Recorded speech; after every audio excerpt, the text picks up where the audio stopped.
আসসালামু আলাইকুম। কোয়ান্টাম স্বপ্নে প্ল্যাটফর্ম এইচএসসি রিভিশন এবং টার্গেট ব্যাচে আজকে আমরা পদার্থবিজ্ঞান দ্বিতীয় পত্র প্রথম অধ্যায় তাপগতিবিদ্যার প্রথম ক্লাস করতেছি। আজকে আমাদের প্রথম স্পেশাল ক্লাসে আমরা আমাদের সূত্র ওয়াইজ আমরা আস্তে আস্তে প্র্যাকটিস করবো সৃজনশীল। তো আমরা প্রথমেই আমাদের ছোট্ট সূত্র দিয়ে অঙ্কটা ক্লাস শুরু করি। আমরা তাপগতিবিদ্যায় দুই রকম প্রক্রিয়া নিয়ে আলোচনা করেছিলাম। একটা ছিল সমষ্ণ প্রক্রিয়া, একটা ছিল রুদ্ধতাপীয় প্রক্রিয়া। তো আমরা সবসময় মনে রাখবো আমাদের রুদ্ধতাপীয় প্রক্রিয়ার অঙ্ক বেশি হয়। রুদ্ধতাপীয় আমরা জানি আমাদের এই বিষয়টা কিন্তু কার্নো ইঞ্জিনে খাটে, রুদ্ধতাপীয় সিস্টেম। তো রুদ্ধতাপীয় প্রক্রিয়ায় বা সিস্টেমে আমাদের কিন্তু অনেক সূত্র আছে। তো আমরা প্রথম সূত্র নিয়ে আলোচনা করি। তো প্রথম সূত্র হচ্ছে P1V1 to the power gamma equal to P2V2 to the power gamma.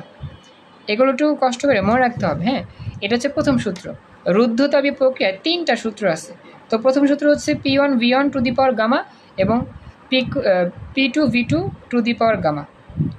তো পি হচ্ছে চাপ, প্রাথমিক আয়তন, পরবর্তী চাপ, পরবর্তী আয়তন। এই গামা হচ্ছে আমার গ্যাসের মোলার আপেক্ষিক তাপ ধারণ ক্ষমতা। তো এই গামার মানটা বিভিন্ন রকম হয়, এক পারমাণবিক, দ্বিপারমাণবিক, বহু পারমাণবিক। এই গামার মানগুলো একটু মুখস্থ রাখতে হবে। তো একটু আমাকে জানাও এই এতটুকু অংশ বুঝতে পারলা কিনা। এই সূত্র কি মনে আছে? P1V1 গামা, P2V2 গামা, মনে আছে সূত্রটা? জেরিন তুমিও কথা বললো, দেখো তো মনে আছে কিনা সূত্রটা তোমাদের। আচ্ছা, যাই হোক, তো এখন আমরা যাই, ওকে, তাহলে আমরা এখন প্র্যাকটিস করি। আমাদের প্রথম যে প্রশ্ন, এটা রাজশাহী বোর্ড 2022 সালে আসা প্রশ্ন। আমি চেষ্টা করতেছি একটু দ্রুত বলার জন্য, তোমরা খেয়াল রাখবে। আদর্শ তাপমাত্রা ও চাপে এসটিপিতে একটি সিলিন্ডারে 1 মোল হিলিয়াম গ্যাস আছে।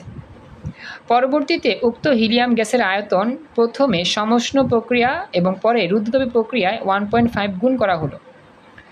এখন আমাদের কি বলছে? এখন গণঙে রুদ্ধতাপীয় প্রক্রিয়া গ্যাসটির চূড়ান্ত চাপ নির্ণয় করো।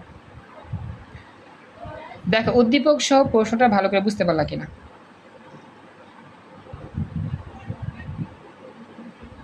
কথা বললো, উদ্দীপক সহ প্রশ্নটা কি বুঝতে পেরেছো? উদ্দীপকটা বুঝতে পারছো কিনা আমাকে একটু বললো, তাইলেই হবে। আচ্ছা, তো এখন এখন আমরা যাই। আমাদের এখানে মনে রাখতে হবে গামার পরিচয়টা আমি একটু দেই। গামার মান 3 রকম আছে, এক পারমাণবিক, দ্বিপারমাণবিক এবং বহু পারমাণবিক। তো এই গামার মানটা আমাদের এক পারমাণবিক গ্যাসের জন্য হবে 1.67, মুখস্থ রাখবা। গামার মান হবে 1.67, যেটা আমাদের এক পারমাণবিক থাকবে, মানে একটা পরমাণু নিয়ে যে সকল বিক্রিয়া, মানে যে সকল প্রশ্ন থাকবে, মানে একটা পরমাণু নিয়েই আমার গঠিত হয়েছে। যেমন আমাদের এখানে হিলিয়াম আছে, তারপর সোডিয়াম আছে, মানে যেই সকল পরমাণু একটা হয়, মানে যে সকল গ্যাস আর কি একটা পরমাণু নিয়ে গঠিত হয়, সেক্ষেত্রে গামার মানটা মুখস্থ রাখতে হবে 1.67। বুঝতে পারছো এতটুকু? মনে থাকবে? তোমাদের কি মনে আছে এগুলা? এটা আমাকে বইলো। এক পরমাণুর জন্য একটু কথা বইলো, তুমি কি বুঝতেছো? কথা বলতে হবে তো। তোমাদের কি মনে আছে? নৌসিন, তারপর হচ্ছে জেরিন, একটু কথা বইলো, তোমরা কি বুঝতেছো? এক পরমাণুর জন্য তোমাদের রেসপন্স পাচ্ছে, মানে কোনো সমস্যা হচ্ছে কথা বলতে? কিন্তু আমি আগে পড়ছি না। ও আচ্ছা, আগে পড়ো নাই কা, এই প্রথম? আচ্ছা দেখো, তো আমাদের গামার মানটা 1.4 হবে, 1.40 হবে যদি আমাদের দ্বিপারমাণবিক গ্যাস হয়। আর গামার মানটা আমার 1.33 হবে যদি বহু পারমাণবিক গ্যাস হয়। বহু, খেয়াল রাখবা। তো এক পারমাণবিক গ্যাসের জন্য লিখতে পারি, যেমন আমার এখানে হিলিয়াম আছে, লিথিয়াম আছে, সোডিয়াম আছে, মানে যে সকল গ্যাস এক পরমাণু নিয়ে গঠিত সেই সকল গ্যাসের জন্য গামার মান 1.67। আর দ্বিপারমাণবিক গ্যাস হচ্ছে কি নাইট্রোজেন গ্যাস, হাইড্রোজেন গ্যাস, তারপর কি ক্লোরিন গ্যাস, দ্বিপারমাণবিক গ্যাস। আসলে এখানে আমার গ্যাস হচ্ছে কি এখানে হিলিয়ামটাই গ্যাস, তারপরে হচ্ছে আমাদের এখানে আমাদের লিথিয়াম আর সোডিয়ামটা বুঝাইছে আর কি, এগুলো তো আমার গ্যাস না, হিলিয়াম হচ্ছে একটা গ্যাস। আচ্ছা, এরপরে আমাদের nitrogen gas, hydrogen gas, chlorine gas, এগুলো হচ্ছে দ্বিপারমাণবিক, মানে দুইটা পরমাণু নিয়ে গঠিত, এই জন্য গামা মানটা হবে 1.40। আর বহু পারমাণবিক যেমন কার্বন ডাইঅক্সাইড গ্যাস, তারপর হচ্ছে আমার অ্যামোনিয়া গ্যাস, এগুলো কি বহু পারমাণবিক, মানে অনেকগুলো পরমাণু নিয়ে গঠিত যে সকল গ্যাস, সেই সকল গ্যাসের জন্য গামার মান হবে 1.33। তো এই তিনটাই মনে রাখবা, পরীক্ষা এই তিনটা থেকে আসে। তো জেইন আর নৌশিনটা আমাকে জানাও বুঝতে পারলা কিনা এতটুকু। আচ্ছা, এবার আমাদের যে ইয়াটা দেওয়া আছে, জেইন কথাগুলো রেসপন্স করো। আমাদের যে দেওয়া আছে এই যে হিলিয়াম, হিলিয়াম কি এক পারমাণবিক না দ্বিপারমাণবিক না বহু পারমাণবিক? হিলিয়াম গ্যাসটা এক পারমাণবিক। গুড। আচ্ছা, এখন আমাদের গামা মানটা কত হবে? 1.67 হবে। আচ্ছা, এখন আমাদের P1 আর V1 এর মানটা বের করি দেখি। P1 কত ছিল এখানে? P1 এখানে বলছে আদর্শ তাপমাত্রা চাপ। তো আদর্শ তাপমাত্রা চাপে আমাদের অ্যাটমসফিয়ারে চাপের মানটা হবে 1 অ্যাটমসফিয়ার, মনে রাখবা, এটা মুখস্থ রাখতে হবে। STP-তে খেয়াল রাখবা, STP-তে প্রাথমিক যে গ্যাসের চাপ P1 সেটা সবসময় হবে 1 অ্যাটমসফিয়ার, মুখস্থ রাখবা, 1 ATM। আচ্ছা, এরপর আমাদের আয়তন, আমাদের এখানে আয়তনটা তেমন দেওয়া নাই, তো আমরা এখানে আয়তনটা একটু লিখে রাখতে পারি যে আমার গ্যাসের প্রাথমিক আয়তন হচ্ছে V লিটার, লিটার লিখতে শেষ, মনে রাখলাম আর কি। আমরা যেহেতু দেখতে পাচ্ছি না আয়তনটা আমার দেওয়া নাই, তো V ধরলাম। কথা কি বুঝতে পারছেন জেরিন আর হচ্ছে নৌশিন একটু এতটুকু? আর আমাদের এখানে বলছে যে পরবর্তী চাপ বের করতে P2 মান বের করব, তো P2 মান তো আমরা বেরই করব, এটা তো আমার রইল। আর আমাদের এখানে V2 কত হবে এখন একটু তাকাও। V2 মানটা বের করার জন্য একটা ক্লু দেওয়া আছে, বলছে যে রুদ্ধতাপীয় প্রক্রিয়ায় 1.5 গুণ করা হয় হিলিয়ামের আয়তন। হিলিয়াম গ্যাসটার যে আয়তন, সে আয়তনটা সমস্ত প্রক্রিয়ায় এবং রুদ্ধতাপীয় প্রক্রিয়ায় 1.5 গুণ করা হয়, আগে যত ছিল তার 1.5 গুণ করা হয়। থ্যাংক ইউ, বন্নি জয়েন করছো। বন্নি, তুমি কি শুনতে পাচ্ছ আমার কথা? আচ্ছা বন্নি, তোমাদের কি নেট সমস্যা হয় নাকি বিদ্যুতের সমস্যা হয় এই ক্লাসে এই সময়টাতে? স্যার একটু আগেও নেট চলে গেছিল, এই মাত্র আবার আসছে। আচ্ছা, তো এখন আর তো মাত্র 2 মাসের মতো আছে, চেষ্টা করো যতটুকু সম্ভব, যদি সব ঠিক থাকে রেগুলার ক্লাসে জয়েন করার জন্য। এই 2 মাস পর তো এইচএসসি পরীক্ষা, তাই না? ওকে। আর হচ্ছে গিয়ে ক্লাস মিস হয়ে গেলে এই যে ক্লাস রেকর্ড চলতেছে, রেকর্ডটা দেখে আমাকে পরবর্তীতে লিখে জানাবা স্যার গতকালে যা যা করাইছেন সিনশুল্ক আমি করছি, দেখেন হয়েছে কিনা। এতটুকু কাজ করতে বেশি কষ্ট লাগবে না, কারণ 2 মাসের মতো সময় আছে, শেষ মুহূর্তে একটু তাড়াতাড়ি ভালো করে যদি পড়ি পরীক্ষায় ভালো রেজাল্ট করতে পারবো ইনশাল্লাহ। ওকে, আমার গাইডলাইন মতো একটু চেষ্টা করো, আর নিজে বাসায় পড়ো, বাসায় আর কোনো সমস্যা হলে আমাকে জানাও, তাহলেই হবে। মনে থাকবে? সবাইকে বলতেছি, জেরিন, তারপর হচ্ছে গিয়ে নৌশিন, সবাইকে বলতেছি এই কাজগুলো করো। এবার দেখো তো বন্যি, আমাদের সূত্র হচ্ছে এটা P1 V1 gamma equal two P2 V2 gamma. এগুলো আমি অঙ্ক করবো আজকে, আমি এখানে একটা অঙ্ক করতেছি। আচ্ছা, এবার দেখো তো এখন আমাদের ওই যে এই আয়তনকে, প্রাথমিক আয়তনকে V ধরছি, তাহলে পরবর্তী আয়তন কী হবে? প্রাথমিক আয়তনের 1.5 গুণ, মানে 1.5 V। বুঝছেন সবাই? পরবর্তী আয়তনটা কী হবে? 1.5 V। এটা আমাকে জানান। আচ্ছা, এখন আমরা এখন আমার গামা মান কত হবে? গামা মান হবে কি 1 পারমাণবিকের জন্য 1.67, শেষ। এখন আমরা অঙ্কটা শুরু করি। তো দেখো লিখতেছি যে এখানে আমাদের প্রাথমিক চাপ P1 1 অ্যাটমসফিয়ার, প্রাথমিক আয়তন V1 V, চূড়ান্ত আয়তন V2 1.5 V, এক পারমাণবিক গ্যাসের জন্য গামা হচ্ছে 1.67। তো চূড়ান্ত চাপ P2 বের করবো। তো আমরা জানি P1 V1 gamma, P2 V2 gamma. তো বলি বন্যি, এগুলো আমাদের উদ্দীপক থেকে পাইছি, আর আমরা সূত্র এটা P1 V1 gamma equal two P2 V2 gamma.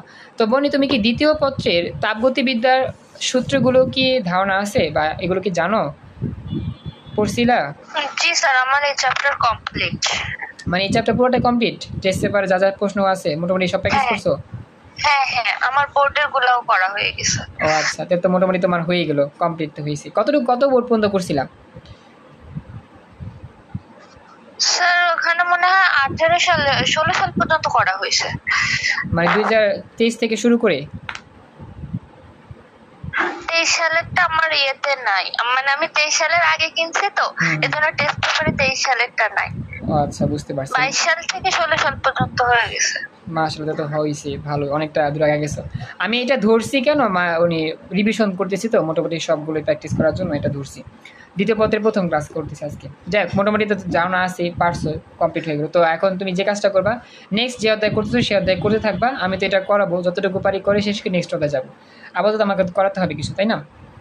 আচ্ছা দেখো, তো এখন আমাদের এই যে এখন আমরা কি করব, এই গামার মান বসা সবই মান বসাবো, জাস্ট আমার P2 বের করতে হবে। তো এখন এই অঙ্কটা করার জন্য আমাকে একটু ক্যালকুলেশনটা করতে হবে। ক্যালকুলেশন আমরা কীভাবে করবো আমি একটু দেখা দিই, আমি একটু রাফ করি এই অংশটা, তাহলে ইজিলি বুঝতে পারবা। খেয়াল করো বাকিরা যারা আসো, P1 V1। আচ্ছা বন্নি, একটু আমাকে জানাও তুমি কত নম্বর অধ্যায়ে আসো? P1 V1 গামা ফিজিক্সে দ্বিতীয় পত্রে, P2 V2 গামা। স্যার আমি আপাতত আবার মানে দ্বিতীয় পত্র হাফ হয়েছে, পরে আমি প্রথম পত্রের ভেক্টর শুরু করছি আবার। মানে দ্বিতীয় পত্রে হাফ বলতে দ্বিতীয় পত্রে কোন কোন অধ্যায় করতে করছো? দ্বিতীয় পত্রে কোন কোন অধ্যায় করা হয়েছে আমি ওটাই বলতে চাচ্ছিলাম।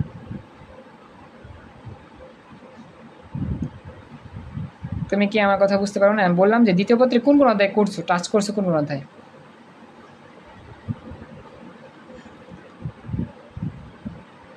বন্নি আমি শুনতে পাচ্ছি না, কথা বেঁধে বেঁধে আসতেছে। ও আচ্ছা, আমি কি শুনতে পাইনি। বললাম দ্বিতীয় পত্রে কোন কোন অধ্যায় তোমার টাচ করা হয়েছে ওইটাই বলতেছি। ফিজিক্সের? হ্যাঁ হ্যাঁ হ্যাঁ, ফিজিক্সে আমার তাপগতিবিদ্যা হয়ে গেছে প্রথম দ্বিতীয় পত্রে আর কি। তারপর হচ্ছে আরেকটা হয়েছে চলো তড়িৎ স্থির তড়িৎ, ওই দুইটাও কমপ্লিট হয়ে গেছে। আচ্ছা ঠিক আছে, মানে এখন প্রথম এই তিনটা ভালো করে হয়েছে, এই দিনে ভালো করে করছো। আচ্ছা, আর এর পাশাপাশি তুমি এখন কি করতেছো, মানে অন্য অধ্যায় ফার্স্ট পেপারটা অন্য অধ্যায় পড়তেছো এই তো? হ্যাঁ, ফার্স্ট পেপারে আমি ভেক্টর শুরু করছি আবার। ভেক্টরটা একটু আগের দিন করতে যে পারিনি, তাই ভাবছি ওটা রিভিশন দিয়ে তারপরে অন্য চ্যাপ্টারে যাব। আচ্ছা ঠিক আছে, তো কইরো, সমস্যা নাই, যদি সমস্যা হয় আমাকে জানা দিও তাহলেই হবে। ওকে আচ্ছা, এবার দেখো তো বাকিরা খেয়াল করো, আমাদের P2 বের করতে হবে। তো আমরা এই P2টাকে বাম পাশে রাখলাম, ডান পাশে রাখলাম, V2কে নিচে নিয়ে গেলাম, ভাগ হয়ে গেল। আর P1টাকে রাখলাম প্রথমে, আর V1/V2 লিখলাম ব্র্যাকেট দিয়ে, V1 গামা V2 গামা। এখন আমাদের এই V1 আর V2-র উপরে গামা যেহেতু আছে, তো আমরা এটাকে একবারে লিখা হোল গামা দিতে পারি, অর্থাৎ লিখতে পারি P2 = P1 ইন্টু V1/V2, তারপর হচ্ছে হোল গামা। দেখো বুঝছো কিনা, V1 এর উপরও গামা আছে, V2-র উপরও গামা আছে, এই জন্য আমরা V1/V2 লিখে হোল গামা দিলাম। নৌশিন আর হচ্ছে জেরিন, দেখো তোমরা বুঝতে পারছো কিনা। বর্ণিত তো মোটামুটি এগুলো কমপ্লিট, এগুলো জানে, একটু কথা বলো। আচ্ছা এখন মান বসা দিব, শেষ। মান বসা দিলে কি হবে খেয়াল করো, এই যে আমার এখানে V1 এর মান হচ্ছে V আর V2 এর মান হচ্ছে 1.5 V, তো VV কাটা, তো 1/1.5 হবে। তো 1কে 1.5 দিয়ে ভাগ করে পাওয়ারে আমি 1.67 লিখব, তাহলে উত্তরটা এত আসবে। তো এটা কীভাবে করতে হয় আমি একটু দেখা দিই। উপরে কিন্তু 1 আছে, নিচে কিন্তু 1.5, তো 1 ভাগ হচ্ছে 1.5, উত্তর আসবে। আচ্ছা 1 ভাগ হচ্ছে 1.5, উত্তর আসবে হচ্ছে এত। তো এইটাকে পাওয়ার দিতে হবে, কত পাওয়ার হবে? 1.67, তো পাওয়ার লিখে লিখবা 1.67, সমান চাপ দিয়ে দেখবা যে এত আসে 0.5080। তো এটাকে যদি আমি 1 দিয়ে গুণ করি একই হবে, তো উত্তর হবে 0.5080 অ্যাটমসফিয়ার, অর্থাৎ গ্যাসের চূড়ান্ত চাপ ছিল এত অ্যাটমসফিয়ার। দেখো তো বুঝতে পারলা কিনা এতটুকু?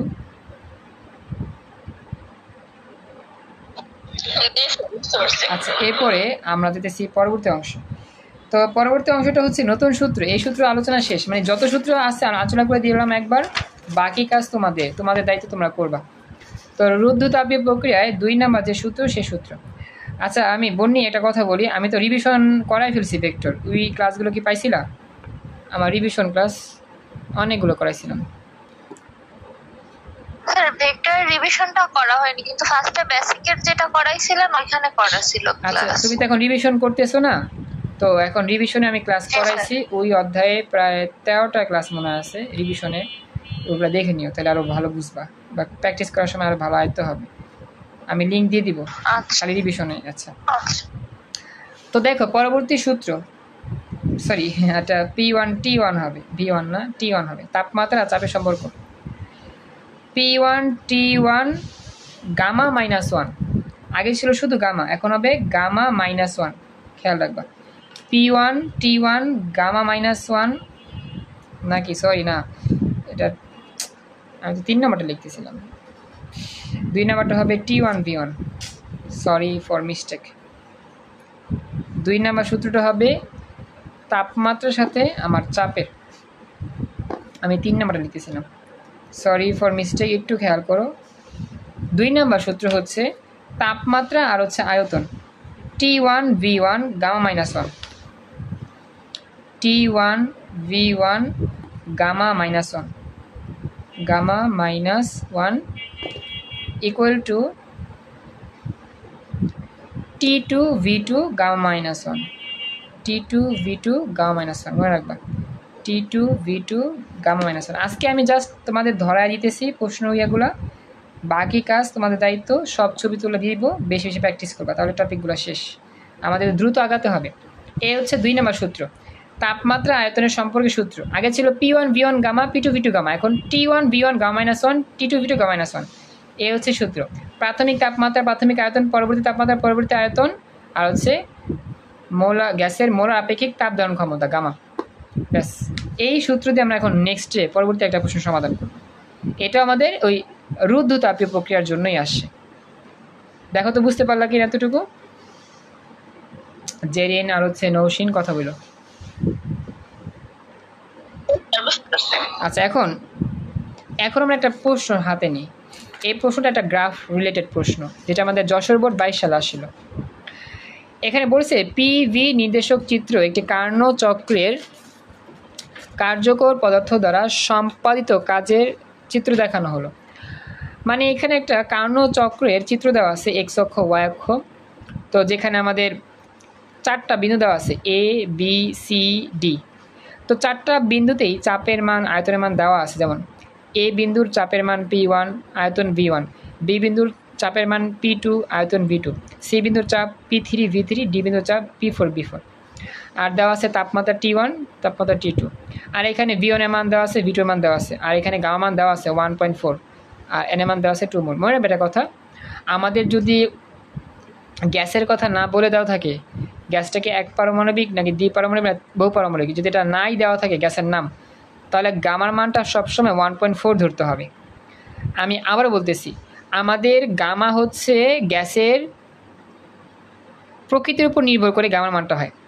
গ্যাসটা কি দ্বিপারমাণবিক হবে, বহু পারমাণবিক হবে নাকি এক পারমাণবিক হবে, তো গ্যাসের পরমাণুর উপর ডিপেন্ড করেই গামা মানটা চেঞ্জ হয়। যদি উদ্দীপকে কোনো গ্যাসের কথা না বলে, কিন্তু আমার গামা দিয়ে অঙ্ক করতে হবে, গামার মান ব্যবহার করতে হবে, কারণ প্রশ্নে ওরকমভাবে চাইছে গামার মান ইউজ করে অঙ্ক করতে হবে। এই জন্য গামার মান সবসময় 1.4 ধরবা। যদি উদ্দীপকে কোনো গ্যাসের কথাই না বলে, গামার মান সবসময় 1.4 ধরে কাজ করবা। কথা কি বুঝছো? মনে থাকবে জেরিন নৌসিন, গামার মান সবসময় 1.4 ধরবা যদি গ্যাসের নাম বলে দেওয়া না থাকে। কথা মনে থাকবে? আচ্ছা, এবার দেখো আমাদের গণকে কি বলছে। গণকে বলছে সি বিন্দুতে আয়তন নির্ণয় করো। এই যে সি বিন্দু আছে, সি বিন্দুর গ্যাসের আয়তন V3, এটা বের করো। তো এটা আমি কেমন বের করবো?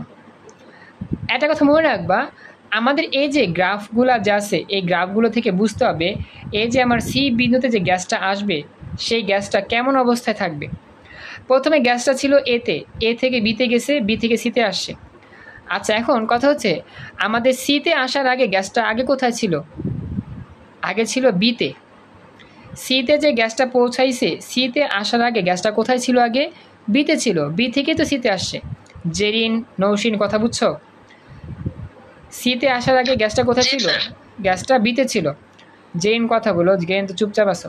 তো বি থেকে সিতে যে আসছে, এই রেখাটা কিন্তু একটু সোজা, এই রেখাটা কিন্তু সোজা, এরকম নোয়ানো না। এবি রেখাটা একটু নোয়ানো, আবার এই সি রেখাটাও নোয়ানো। এই এডি রেখাটা একটু খাড়া খাড়া, বিসি রেখাও খাড়া খাড়া। আর আমরা জানি বেসিকে পড়ছিলাম যে যেই রেখাটা খাড়া খাড়া, সেই রেখাটার নাম রুদ্ধতাপীয় রেখা।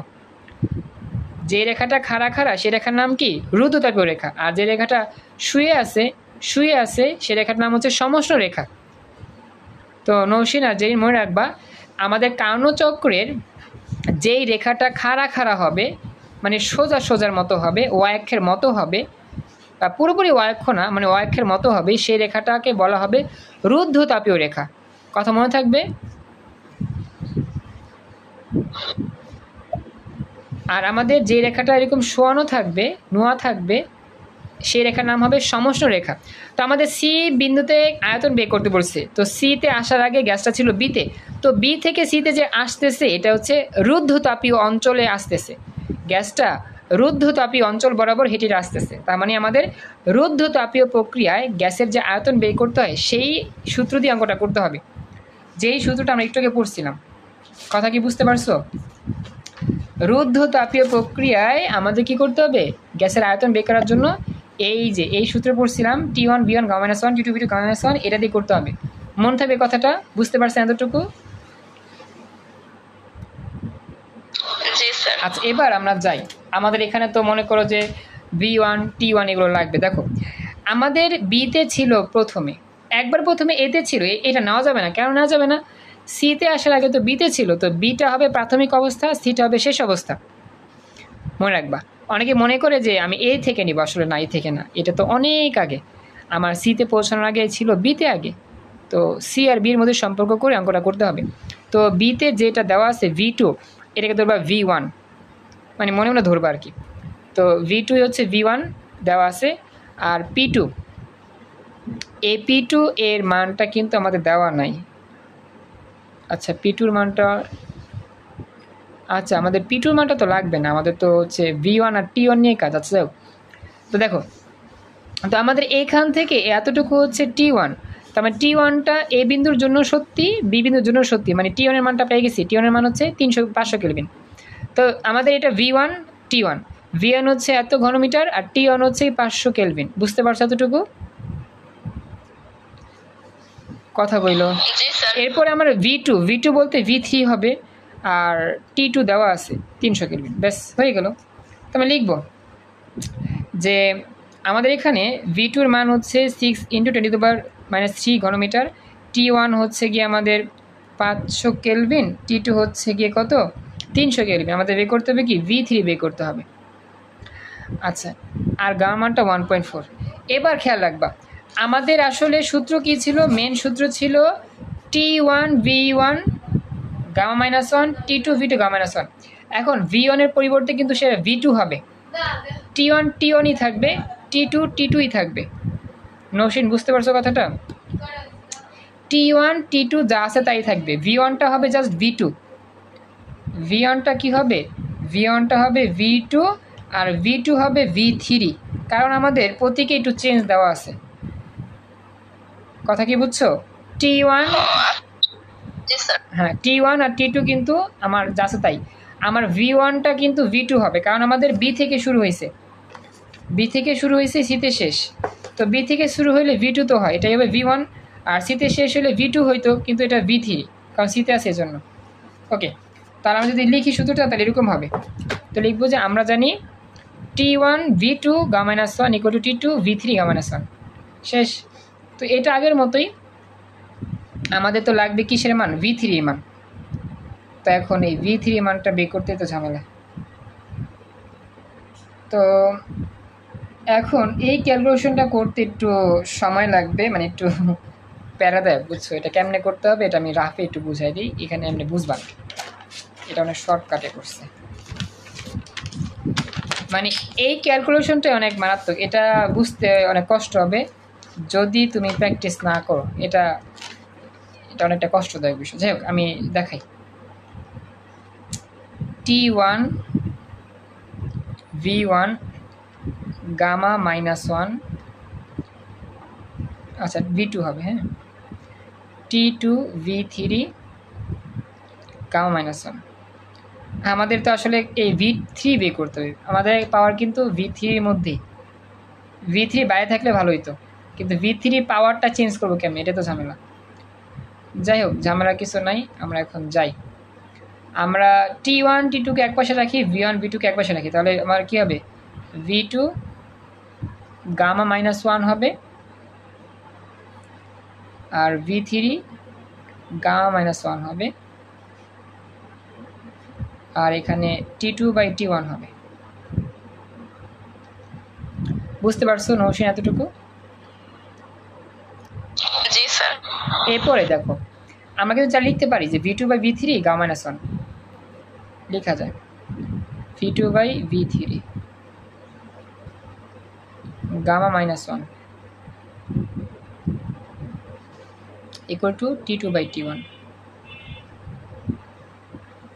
ওকে, হ্যাঁ আমাদের তো V3 বের করতে হবে। এখন V3 বের করার জন্য কি করব, V3 বের করার জন্য এটাকে কি করা যায়, এই পাওয়ারটাকে আমরা চেঞ্জ করব, পাওয়ারটাকে আমরা ভ্যানিশ করব। তো এইটা ভ্যানিশ করার নিয়ম আছে। নিয়মটা কি, আমি একটা উদাহরণ দিয়ে যদি বুঝাই তাহলে ইজি হবে, তোমাকে উদাহরণটা দিয়ে বোঝাচ্ছি। আমি একটা আলাদা উদাহরণ দিয়ে তবে এটা বোঝাবো। মনে করো যে আমাদের লেখা আছে x² = 25।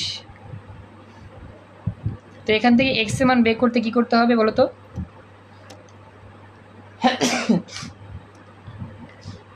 বলো, x² = 25 বর্গমূল করবো না আমরা দুই পক্ষে? হ্যাঁ, তো দুই পক্ষে বর্গমূল করলাম। এখন দেখো বর্গমূলে স্কোয়ার যে কাটাকাটি যায়, কেমন কাটাকাটি যায়, আমি x² লিখলাম। আচ্ছা, বর্গমূল বলতে বোঝায় 1/2। বর্গমূল বলতে কি বোঝায় 1/2। তাহলে 1/2 যদি 2 করি তাহলে আমার এরকম হবে x² × 1/2 গুণ হবে, ঠিক আছে? আচ্ছা, এই তাহলে এটা কাটাকাটি, তাহলেই তো সেই শর্তে কি থাকে, x থাকে। কথা বুঝছো এতটুকু? আচ্ছা, এই হচ্ছে বিষয়টা। তো এখন আমরা দেখলাম এইভাবে কাটাকাটি গেল, উত্তর আসলো কি 5, x এর মান 5 পেলাম। তো এবার খেয়াল করো, আমাদের ছিল বর্গমূল। বর্গমূল বলতে কি বোঝায় 1/2। তো আমরা কি করছি, 2টা আমার 2 আর 1/2 কাটাকাটি হয়ে গেছে, 1 হয়ে গেছে। তো আমাদের স্কোয়ার ছিল দেখে আমরা কি করছি, বর্গমূল করছি। তো আমাদের এরকম থাকতো, আমাদের যদি x³ থাকতো তখন কি করতাম, ঘনমূল নিতাম না? বুঝতে পারছো নৌসিন?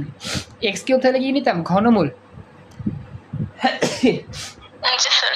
তো এখন এই ঘনমূলের অর্থ কি, ঘনমূলের অর্থ হচ্ছে x³ দিয়া 1/3। তাহলে কিউব এটা কাটাকাটি হয়ে যাবে, x পাওয়া যাবে। তো আমি বিষয়টা বুঝতেছো যে আমাদের কি করতে হবে, মানে আমার এখানে যা থাকবে 1/ ওইটা দিয়ে গুণ করতে হবে। যদি এরকম থাকতো x⁻20,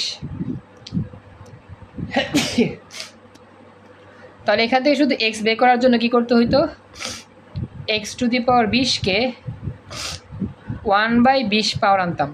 এই পাওয়ারটা শুধু বাম পাশে না, সাপোজ এখানে 10 আছে তো এদিকেও আনতে হইতো। বুঝছো এবার? জি স্যার। তাহলে আমাদের এইখানে সে কাজটাই করতে হবে। আমরা যেহেতু এখানে পাইতেছি, হয়ে গেল, ঠান্ডা লাগছে তো একটু ওয়েট করো।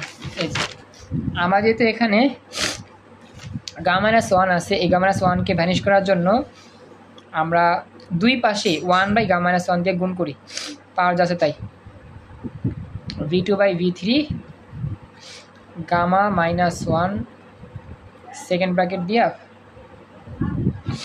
এর পাওয়ার কি লিখবো, এর পাওয়ার লিখবো হচ্ছে 1/Γ-1। তাহলে এই Γ-1 এই Γ-1 কাটাকাটি হয়ে যাবে, তাহলেই হবে। তো ডান পাশে কি হবে, T2/T1 1/Γ-1। এবার বুঝছো কেমন করলাম ওটা?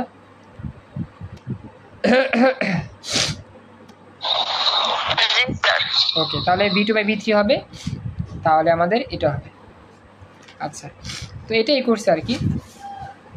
দেখো লাস্টে বলতেছি, এই যে এটা কাটাকাটি যাবে, V2/V3 হবে, V2/V3 হবে,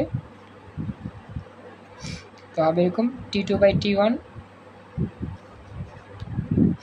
1/γ-1 শেষ। আচ্ছা, এবার যদি মান টান বসাতে তেলি হয়ে যাবে। দেখো এখানে এই কাজটাই করছে আমার। এখানে এই যে V3 বের করবো তো। আচ্ছা, এখানে মনে করো যে ইয়া করছে,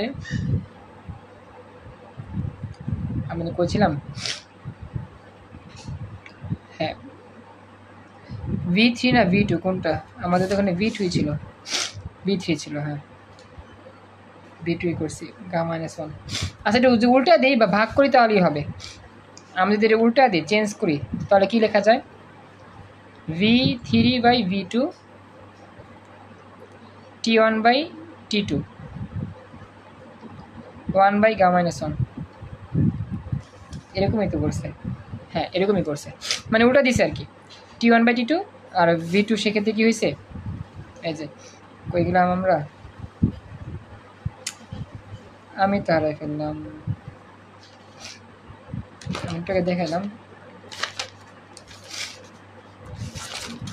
সরি, তোমার মাথা আমার এরকম হয়ে যাচ্ছে নাকি, বুঝতে সমস্যা হচ্ছে। এই যে ঠিক আছে, এই যে V3 বের করবো তো, তাহলে V2 গুণ হয়ে যাবে, T1/T2 1 - সাথে কী হবে, V2 গুণ হয়ে যাবে। কথা কি বুঝছো? আমাদের তো ওটাকে V3 বের করতে, V3 নিচে আছে, এটা উপরে নিলাম আর কি, উপরে নিচে V2 নিয়ে আসলাম। ওকে, অনেক কাহিনী করছি, যাই হোক। তো এখন এই কাজটা করছে, V3 = T1/T2 1 - γ-1 আর V2, তো এবার মান বসিলাম 500 300, গামা মান হচ্ছে 1.4। তো এই মানটা ক্যালকুলেশন করলে আশা করি মিলে যাবে। দেখো তো এই লাইনটা ক্যালকুলেশন করতে পারো কিনা, এগুলো ক্যালকুলেশন করো তো একটু, ক্যালকুলেটারে সময় আছে এখনও, একটু করো তো, দেখি পারো কিনা। প্র্যাকটিস করলে বুঝবা, নাহলে তো বুঝতে পারবা না, সমস্যা হবে পরে। 500 দিয়ে 300 ভাগ করবা, তারপর এটা করবা, ক্যালকুলেশনটা করে 1.4 থেকে 1 বিয়োগ করবা।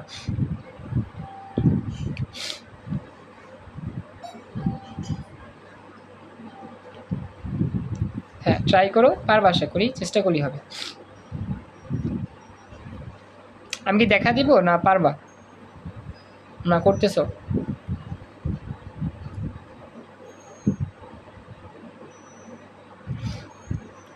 হ্যাঁ নওশিন, আমি কি দেখা দিব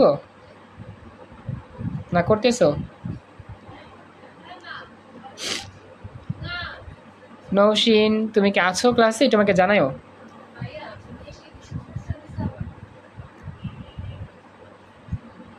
স্যার আছে, করতেছো?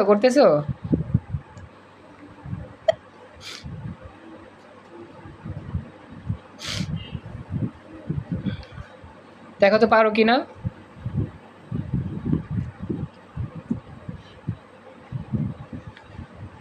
আমাদের সময় কম তো, চলে যাবে লিঙ্ক চলে গেলে আমি ক্লাস শেষ করে দেবো। এখানে উত্তরটা হবে এত, 0.02152। দেখো নৌসিন, উত্তরটা মিলে কিনা, 0.02152। তো এটাই ছিল আমাদের প্রথম ক্লাসের শেষ অংশ।